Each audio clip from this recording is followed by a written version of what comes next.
사랑하는 교우 여러분, 오늘은 사순절 넷째 주일입니다. 그러므로 우리는 담대하게 은혜의 보좌로 나아갑시다. 그리하여 우리가 자비를 받고 은혜를 입어서 제때 주시는 도움을 받도록 합시다. 우리에게 풍성한 은혜를 베풀어 주시는 주님께 찬양과 경배를 올려 드립시다.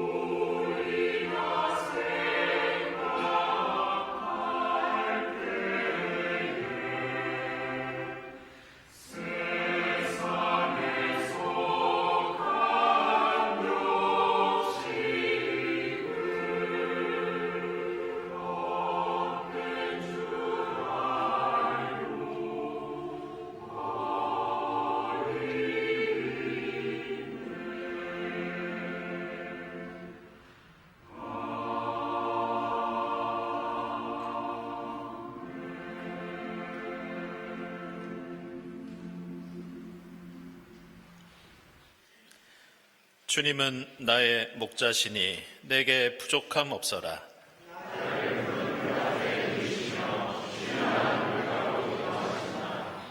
나에게 다시 새 힘을 주시고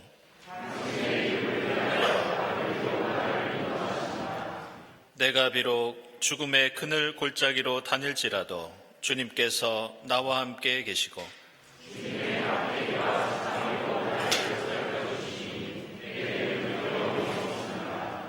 주님께서는 내 원수들이 보는 앞에서 내게 잔치상을 차려주시고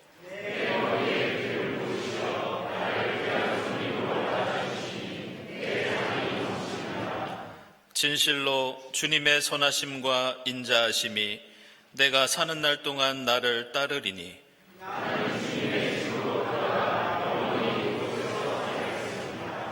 아멘.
우리 조상들에게 말씀하신 대로 그 자비는 아브라함과 그 자손에게 영원토록 있을 것입니다. 영원한 사랑의 주님을 의지하여 우리 모든 죄를 고백하고 회개합시다.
그리고 예수께서 그 여자에게 말씀하셨다. 내 죄가 용서받았다. 이 말씀에 의지하여 우리 모든 죄가 용서받았음을 선언합니다.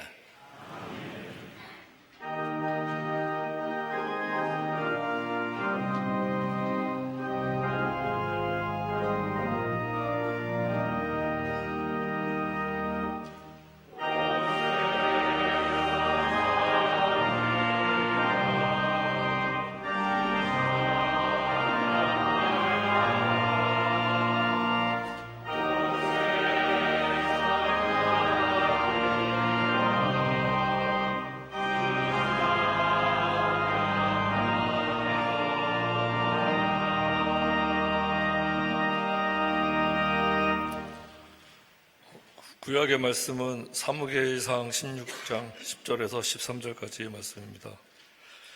이런 식으로 이새가 자기 아들 7을 모두 사무엘 앞으로 지나가게 하였으나 사무엘은 이새에게 주님께서는 이 아들들 가운데 어느 하나도 뽑지 않으셨소 하고 말하였다. 사무엘이 이새에게 아들들이 다 온 겁니까 하고 물으니 이새가 대답하였다. 막내가 남아있기는 합니다만 지금 양떼를 치러 나가고 없습니다. 사무엘이 이새에게 말하였다. 어서 사람을 보내어 데려오시오. 그가 이곳에 오기 전에는 제물을 바치지 않겠소. 그래서 이새가 사람을 보내어 막내 아들을 데려왔다. 그는 눈이 아름답고 외모도 준수한 홍안의 소년이었다. 주님께서 말씀하셨다. 바로 이 사람이다. 어서 그에게 기름을 부어라.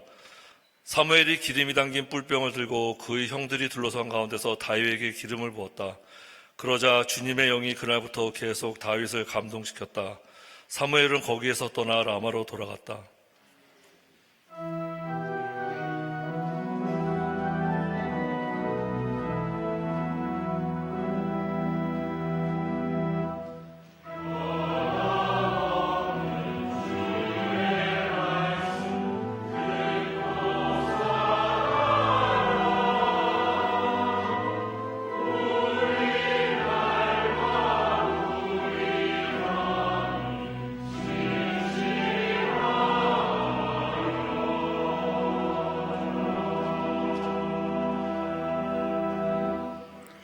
서신의 말씀은 에베소서 5장 8절에서 14절까지입니다. 여러분이 전에는 어둠이었으나 지금은 주님 안에서 빛입니다. 빛의 자녀답게 사십시오. 빛의 열매는 모든 선과 의와 진실에 있습니다.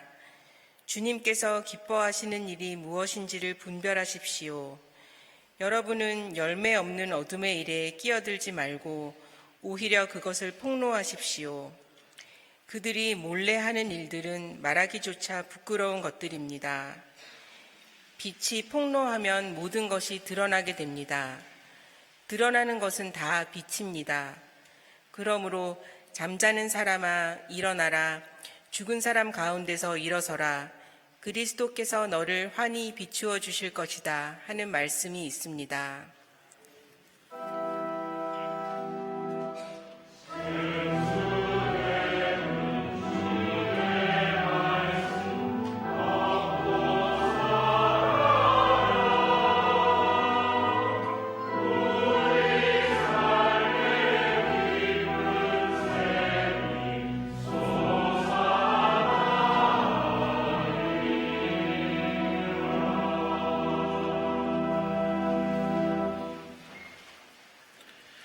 복음의 말씀은 요한복음서 9장 6절부터 11절까지입니다. 예수께서 이 말씀을 하신 뒤에 땅에 침을 뱉어서 그것으로 진흙을 개어 그의 눈에 바르시고 그에게 실로암 못으로 가서 씻으라고 말씀하셨다. 실로암은 번역하면 보냄을 받았다는 뜻이다. 그 눈먼 사람이 가서 씻고 눈이 밝아져서 돌아갔다. 이웃 사람들과 그가 전에 거지인 것을 보아온 사람들이 말하기를 이 사람은 앉아서 구걸하던 사람이 아니냐 하였다. 다른 사람들 가운데는 이 사람이 그 사람이다 하고 말하는 사람도 더러 있었고 또 더러는 그가 아니라 그와 비슷한 사람이다 하고 말하기도 하였다. 그런데 눈을 뜨게 된 그 사람은 내가 바로 그 사람이요 하고 말하였다. 사람들이 그에게 물었다. 그러면 어떻게 눈을 뜨게 되었소? 그가 대답하였다. 예수라는 사람이 진흙을 개어 내 눈에 바르고 나더러 실로암에 가서 씻으라고 하였소. 그래서 내가 가서 씻었더니 보게 되었소. 아멘.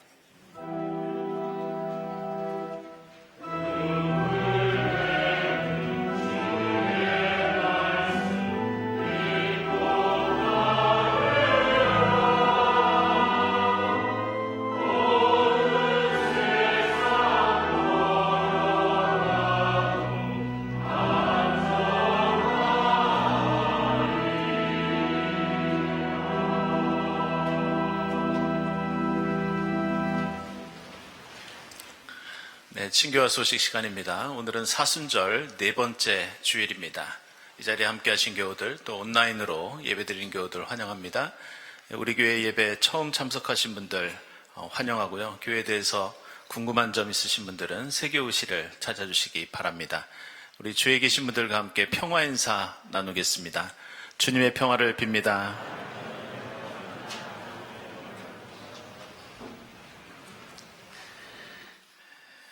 네, 세교 소개하도록 하겠습니다. 지난 주일에 6분의 세교우가 등록하셨는데요. 김성수, 조혜선 교우, 또 김용규, 이소영 교우, 그리고 방영진, 정진 이렇게 6분입니다. 네 분은 1부 때 인사 나눴고요. 오늘 2부 예배 때는 김용규, 이소영 교우 여러분께 소개해드리겠습니다. 어디 계시죠? 네, 잠깐 일어나 주시기 바랍니다. 여러분들 환영의 박수 부탁드립니다.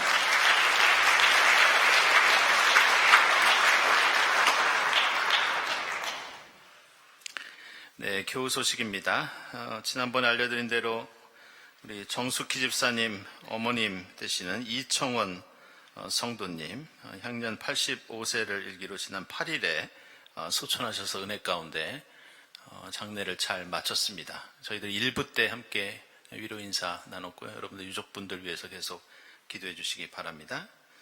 그리고 출산 소식입니다. 우리 정찬영 교우, 김세별 교우 이번에 셋째 아들을 얻으셨습니다. 예, 축하드립니다. 모임 원래강군 주보 참고해 주시고요. 부활절 세례 견신대 일정 나와 있습니다. 그리고 사순절 고난주간 또 부활주일 예배와 행사 안내 드리겠습니다. 이번에 교회 대청소를 21일 오후 2시에 하고요. 그리고 종료주일에는 생명나눔주일로 지키겠습니다. 옆에 보시면 사랑의 장기기증운동본부 캠페인이라고 나와 있는데요.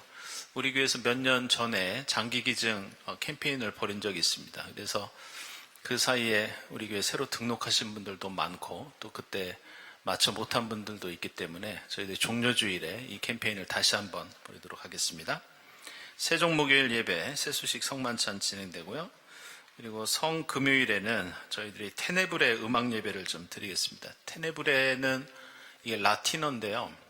이게 어둠이란 뜻입니다. 그늘이란 뜻이고 예수 그리스도의 죽음을 우리들이 묵상하면서 촛불을 하나씩 끄고 찬송을 부르는 교회 전통에서 대단히 오래된 그런 예배 전통입니다. 그리고 부활주일에는 저희들이 일부 성가대에서 기념 칸타타 연주가 있겠습니다. 장로선거 공동의회 지난번에 우리 박성준 집사님, 박세훈 집사님, 강신화 집사님 세 분이 20% 이상 득표를 얻으셔서 2차 투표가 다음 주일 2부 예배에 있겠습니다. 본당 입구에 이 세 분에 관한 양력이 적혀 있는 별지가 있습니다. 여러분들 한 분씩 가져가셔서 참고해 주시고 또 이번 장로 선출을 위해서 여러분들 함께 기도해 주시기 바랍니다. 부모교사 기도회 오늘 오후 1시 30분부터 203호에서 진행되겠습니다. 그리고 교회사 강좌 다음 주일부터 이제 시작되는데요. 사무실에서 교재 신청하신 거 받아가시면 되겠습니다. 장청회 주간 전교인 강좌가 있습니다. 이번 주제가 AI를 통한 인류혁신 그 가능성의 한계. 문성천 집사님, 임지순 집사님께서 강사로 다음 주일에 강의해 주시겠습니다. 이 전교인 다 들을 수 있는 강의입니다.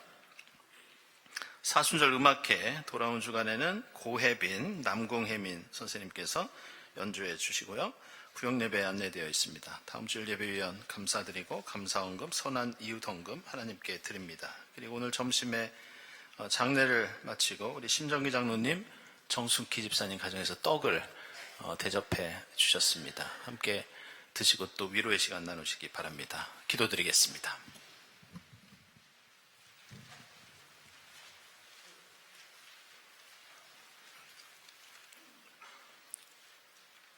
살아계신 하나님, 여세 동안 우주 만물을 창조하시고 일곱째 날 안식하신 아버지께 저희가 일상을 멈추고 머리 숙이게 해주시니 감사드립니다. 영과 진리로 하나님을 높이게 해 주시옵소서. 구주 예수님의 십자가 고난과 부활의 영광을 되새기는 이 사순절, 하나님과 세상 사이에서 끊임없이 갈등하는 저희가 인생의 우선순위와 방향을 재정립하는 결단을 하게 해 주시옵소서. 경동에 모인 아버지의 자녀들이 새 교우들과 사랑으로 하나 되어 하나님의 통치 안에서 믿음과 순종의 길을 걷도록 도와주시옵소서. 또한 AI보다 훨씬 더 진화한 AGI 시대를 눈앞에 둔 이때에 기록된 성경 말씀을 굳게 붙잡고 빛과 소금으로서 진리의 파수꾼이 되기를 간구합니다. 국민에게 주권을 위임받은 정치가들과 공직자들은 하나님의 뜻을 따르고 경외하는 가운데 전쟁으로 불안감이 커지는 국제정세 속에서 국가의 안전을 지키고 모든 사람의 행복을 위해 땀 흘리게 해 주시옵소서. 하나님의 구원의 손길을 애타게 기다리는 북한 동포들에게 통일의 대로를 활짝 열어 주시옵소서. 지금 저희는 하나님과 교회를 섬기는 일에 헌신할 장로를 뽑는 선거를 진행 중입니다. 하나님께서 이 과정에 함께 하셔서 잘 마무리되기를 소망합니다. 새 생명을 보내신 가정에 기쁨과 웃음이 넘치게 해 주시옵소서. 남모르는 마음의 고통이나 육신의 질병으로 힘겨워하는 교우들에게는 용기와 치료의 은총을 내려 주시옵소서. 사랑하는 이를 여인 교우들이 있습니다. 위로해 주시고 하늘나라 영생의 믿음을 허락하시옵소서. 그리스도 예수님의 몸된 교회가 올바로 설 수 있게 낮에도 밤에도 촉각을 곤두세우는 교육자님들과 곳곳에서 힘을 보태는 교우들의 충성도 기억해 주시기를 원합니다. 이제 이명섭 목사님께서 전하실 하나님의 말씀이 저희의 머리를 통과해 가슴을 울림으로써 이 예배당을 나서는 순간부터 받은 은혜를 삶으로 드러내게 해 주시옵소서. 길과 진리, 생명이신 예수 그리스도의 이름으로 기도드립니다. 아멘.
네, 마지막 날 우리로 천국을 맛보게 하소서. 귀한 고백과 간구를 아름다운 찬양을 통해 들려주셨습니다. 이부성가대 감사드립니다. 오늘 요한복음서 9장은 태어날 때부터 앞을 못 보던 사람이 예수를 만나 보게 되었다는 놀라운 기적 이야기입니다. 방금 우리는 6절부터 11절까지만 읽었지만 사실 이 이야기는 요한복음서 9장 전체를 읽어야 그 뜻을 제대로 이해할 수 있습니다. 그래서 전체 내용을 제가 살짝 소개해 드리면 당시 시대에 태어날 때부터 앞을 못 보던 사람은 무엇인가 조상이 큰 잘못을 저질러서 저주를 받아서 그 대가를 치르는 것으로 그렇게 생각했습니다. 그러나 주님께서는 앞 못 보는 사람이 겪는 그 어두운 고통은 죄를 저질러서 받는 심판이 아니라 하나님의 밝은 영광을 드러내기 위한 것이라고 그렇게 말씀해 주십니다. 그러면서 예수께서는 어두운 밤이 오기 전에 밝은 낮에 우리가 하나님의 일을 해야 한다. 그러시면서 자신은 이 세상을 밝히는 빛이다. 이렇게 선언하십니다. 이 말씀 후에 놀라운 기적이 일어나는데 그것은 예수께서 진흙을 개어서 이 앞 못 보는 사람의 눈에 바르시면서 이제 실로암 연못에 가서 눈을 씻어라. 이렇게 말씀하십니다. 그때 그 사람은 그대로 하였고 기적적으로 눈이 밝아집니다. 그리고 그를 알고 있던 사람들에게 자신이 만난 예수, 자신이 경험한 그 치유의 기적을 알림으로써 예수의 능력과 복음을 전하게 된다는 그런 내용입니다. 이처럼 오늘 말씀은 요한복음서 9장 전체를 보면 서로 대비되는 사건과 이미지가 서로 교차하는데 예수가 지금 걸어가고 있는 십자가 죽음과 부활 생명의 길, 보는 것과 보지 못하는 것, 빛과 어둠, 고난과 영광, 심판과 구원이 대비되어 등장합니다. 그리고 예수는 보지 못할 때 보게 하고 어둠에서 빛을 밝히고 고난에서 영광을 드러내며 십자가 죽음에서 부활의 생명을 꽃피우는 분이라고 오늘 이 기적 이야기는 우리에게 가르쳐주고 있고 또 복음서는 그렇게 예수의 모습을 밝히 보여주고 있습니다. 그런데 우리는 오늘 요한복음서 9장이 예수께서 십자가 고난을 위해 예루살렘으로 가시는 도중에 어떤 사람을 우연히 만나서 일어나게 된 기적 사건으로 알고 있지만 사실 오늘 요한복음서에는 중요한 역사적 배경이 있고 또 이 요한복음서를 기록했던 특별한 의도가 있었습니다. 그것은 요한복음서를 기록한 요한 공동체가 당시에 큰 고난을 겪고 있었고 오늘 이야기는 바로 그 어려움을 극복하기 위해서 너희는 어둠 속에 있지만 빛을 보고 빛을 발할 수 있다. 고난당하고 있지만 하나님의 밝은 영광을 드러낼 수 있다. 너희는 십자가 같은 현실을 살지만 결국 부활 생명을 누릴 수 있다. 이렇게 용기와 힘을 주기 위해서 기록된 것이 이 요한복음서 9장 말씀입니다. 그렇다면 요한 공동체가 겪고 있었던 그 어려움은 어떤 것이었느냐? 당시에 유대인들 중에는 유대교만 믿는 것이 아니라 예수 그리스도를 함께 믿는 사람들이 많이 있었습니다. 그런데 이렇게 유대인이면서 예수 믿었던 사람들은 당시에 유대교 안에서 유대 사회에서 미움을 받고 있었고 유대교 회당 안에서 갈등이 일어나면서 그 회당에서 쫓겨날 위험 아래에 있었습니다. 그래서 요한복음서 9장 22절을 보면 방금 실로암에서 앞을 보지 못하는 사람이 눈을 뜨게 되자 유대인들이 어떻게 이런 일이 일어날 수 있느냐 얘기하면서 그의 부모를 찾아가서 물어봅니다. 그때 이 사람의 부모가 예수가 이런 기적을 일으켰다고 선뜻 대답하지 못하는데 그 이유가 22절에 나옵니다. 그 부모는 유대인을 무서워했는데 예수를 그리스도라고 고백하는 사람은 누구든지 회당에서 내쫓기로 유대인들이 이미 결의에 놓았기 때문이다. 이런 설명이 붙어 있습니다. 그래서 예수께서도 요한복음서 16장 2절에서 제자들을 향해서 앞으로 너희에게 큰 고난이 닥칠 것이라고 예고하시면서 이런 말씀을 해주십니다. 너희는 회당에서 쫓겨날 것이고 너희를 죽이는 사람마다 자기가 하는 일이 하나님을 섬기는 일이라고 생각할 때가 올 것이다. 이렇게 유대인이면서 예수를 믿는 사람은 앞으로 고난과 폭력과 죽음을 겪게 될 것이라고 예수께서 미리 말씀하고 있습니다. 이런 이유로 당시 유대교에서 얼마나 이 그리스도인들을 싫어하고 핍박했는지 알 수 있는 그 유대교 회당 예배에서 고백하던 기도문이 지금까지도 남아있는 게 있습니다. 그 기도문을 제가 풀어서 읽어드리면 그때 유대인들이 하나님께 예배드리면서 이런 기도를 이런 예배의 장소에서 하나님께 드렸습니다. 예수 믿는 배교자들에게는 희망이 없게 되며 완악한 지배자들은 우리 시대에 멸절되리로다. 나사렛의 예수 믿는 사람과 이교도들은 멸망할지어다. 그들은 생명책에서 지워지고 의인의 반열에 들지 못한다. 교만한 자들을 낮추시는 주님의 축복이 있기를. 하나님께 찬양하고 감사하는 예배의 자리에서 이런 저주를 퍼붓는 기도를 드렸던 게 당시의 유대인들이었습니다.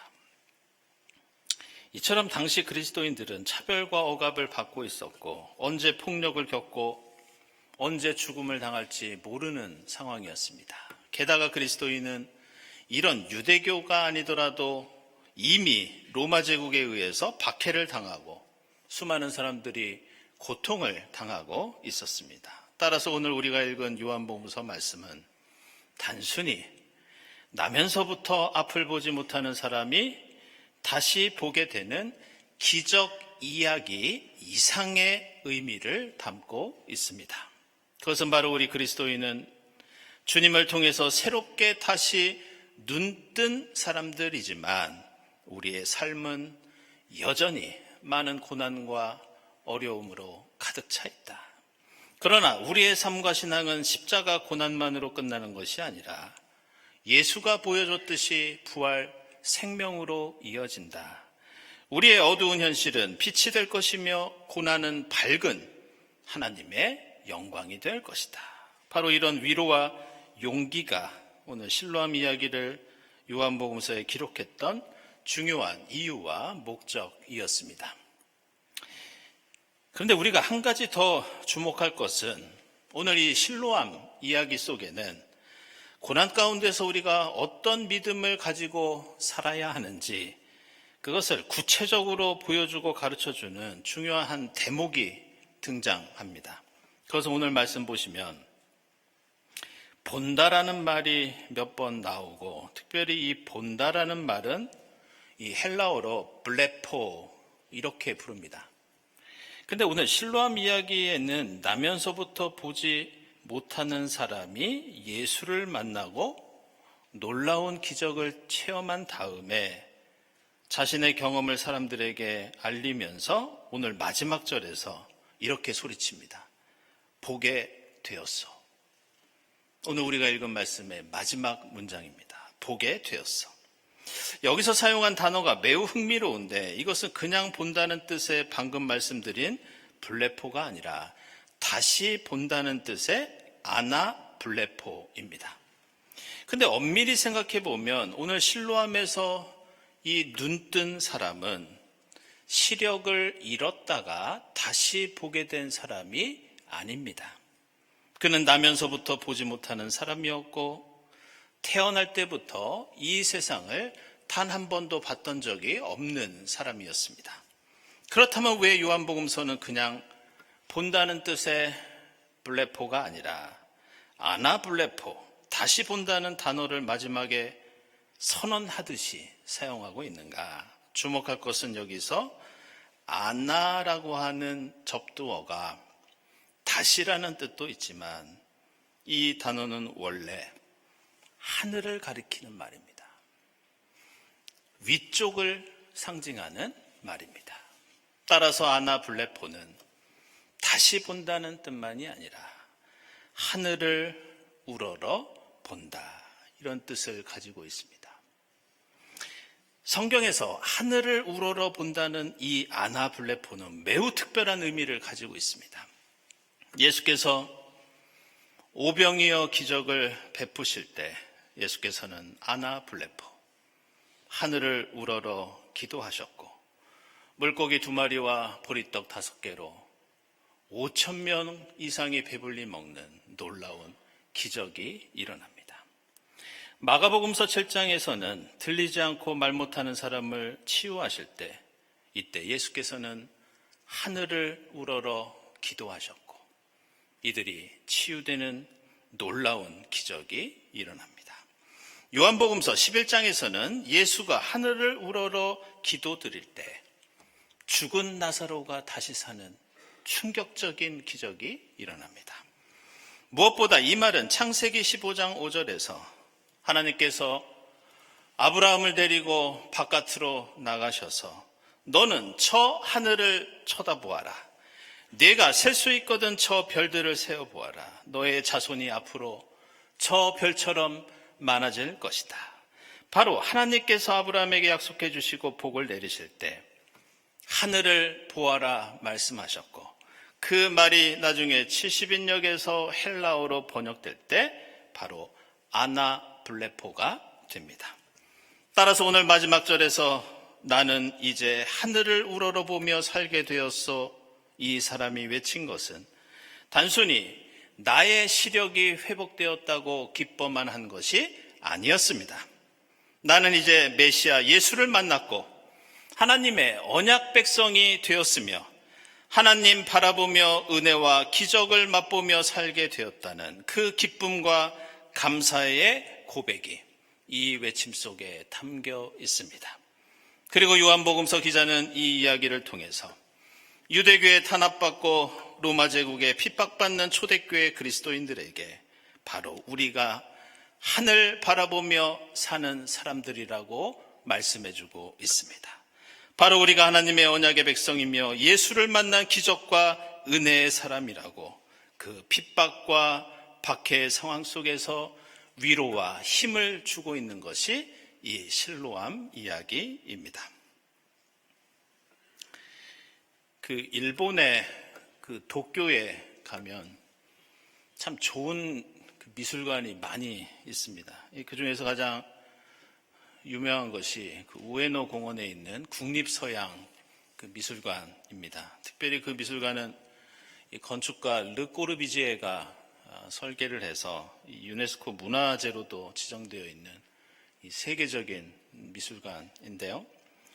예전에 그 미술관에서 제가 개인적으로 좋아하는 19세기 상징주의 화가가 있습니다. 앙리 팡땡 라뚜르라고 하는 분이 계신데 그분의 작품 중에 인상적인 그림을 하나 본 것이 있어서 여러분에게 소개해 드리려고 합니다. 그 그림은 제가 몇 주 전에 설교에서도 소개해 드렸던 사막에서 광야에서 수도 생활을 했던 성 안토니우스를 그린 작품입니다. 전승에 따르면 성 안토니우스는 사막에서 수도 생활을 할 때 악마와 사탄에게 공격을 당하고 여러 고난과 유혹을 수없이 견뎠던 그런 인물로 알려져 있습니다. 그런 고난과 유혹과 핍박 속에서도 그는 신앙을 지키기 위해서 노력했고 나중에는 성인으로 교회사에서 추앙을 받고 있습니다. 그런데 이 라뚜르의 작품에는 이 안토니우스가 그 어려움 속에서도 그 박해 속에서도 어떻게 진리를 수호하고 믿음을 지켰는지 매우 중요한 모습, 중요한 방법을 우리에게 소개하고 있습니다. 그게 뭐냐? 바로 하늘을 바라보는 겁니다. 이 작품을 보면 안토니우스가 세상 유혹과 어려움 속에서 주변의 사람들을 보지 않습니다. 땅을 보지 않습니다. 그의 얼굴과 눈이 하늘을 우러러보고 있다는 것을 발견할 수 있습니다. 오늘 구약의 사무엘기상에서 사울 왕이 물러나고 다윗이라는 새로운 왕이 역사의 무대에 등장하는 이 장면은 이스라엘 역사에서 대단히 중요한 순간을 우리에게 소개합니다. 사울 왕이 어떤 사람이었느냐?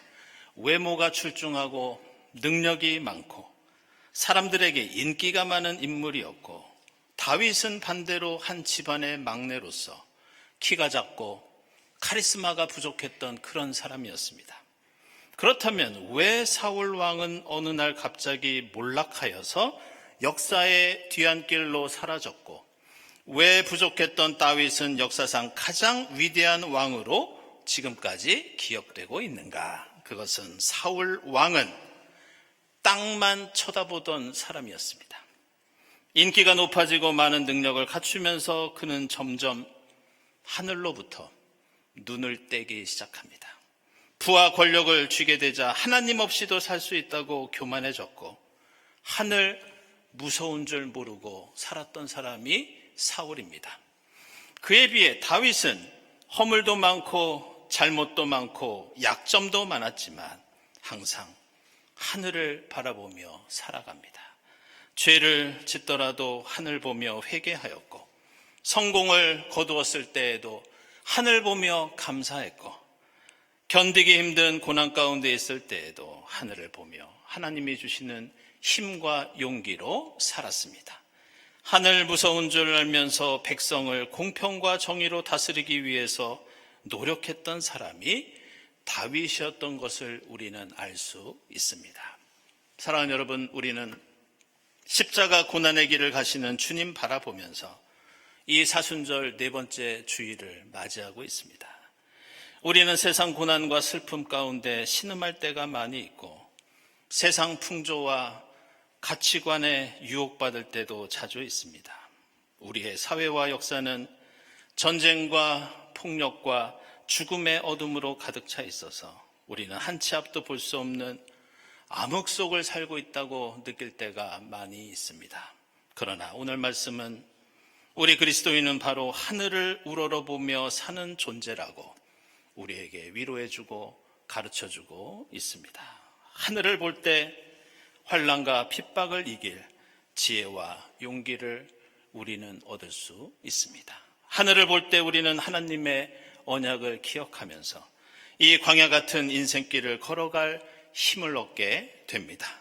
예수께서도 오병이어의 기적을 일으키고 병자를 고치시며 죽은 나사로를 살릴 때 자신의 힘과 능력이 아니라 하늘을 우러러 감사하고 하늘을 우러러 하나님께 간구하였습니다. 힘들고 어려울수록 땅바닥이 아니라 하늘을 보면서, 세상 풍조가 아니라 하나님 약속을 믿고 바라면서 이 땅에 하나님 나라 이루어가는 이 사순절이 될 수 있기를 주님의 이름으로 축원합니다.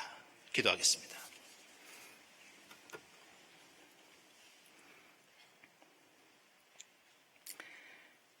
하나님 감사합니다. 저희로 예수 그리스도를 만나 어두운 세상 속에서 진리에 눈뜨게 하시고 빛 가운데 살아가게 하시니 감사합니다. 고난과 어려움, 실망과 낙심, 폭력과 죽음이 가득한 이 세상 속에서 하늘을 우러러보며 십자가 주님과 동행하는 저희의 삶과 믿음이 되도록 인도해 주시옵소서. 길과 진리와 생명 되신 예수 그리스도의 이름으로 기도드리옵나이다. 아멘.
하나님 감사합니다.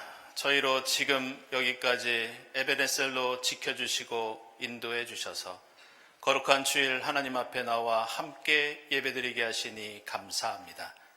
주님 베풀어 주신 생명 은혜에 감사하면서 예물을 드리오니 기쁘게 받아 주시옵소서. 하나님 저에게 베풀어 주신 값진 보화와 달란트, 썩어질 이 땅에 묻어두는 어리석은 자가 되지 않게 하시고 하나님 나라와 의를 위해 사용하는 지혜롭고 복된 주님의 자녀가 될 수 있도록 인도해 주시옵소서. 예물을 바치는 손길들을 기억하사 하나님의 합당하신 방법 안에서 하늘의 복을 누리게 하옵소서. 예수 그리스도의 이름으로 기도드리옵나이다. 아멘.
하나님 감사합니다.